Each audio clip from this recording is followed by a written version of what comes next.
Teenagers, Gen Alpha, Gen Z, ఈ ముగ్గురికి విజ్ఞప్తి చేస్తున్నా, మీ ఆలోచనలు మీ మైండ్లో ఏమున్నాయో దానికంటే బియాండ్గా తెలుగుదేశం పార్టీ ఆలోచిస్తున్నాం, ముందుకు తీసుకెళ్తాం.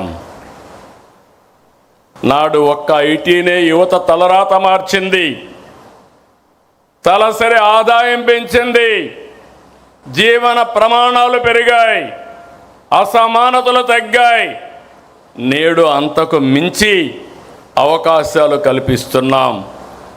ఏఐ, క్వాంటమ్, డేటా సెంటర్లు, IT, space, aerospace, drone, defence, electronics, automobile, semiconductor.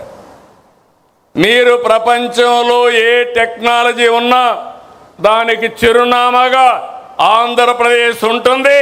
అది నా హామీ.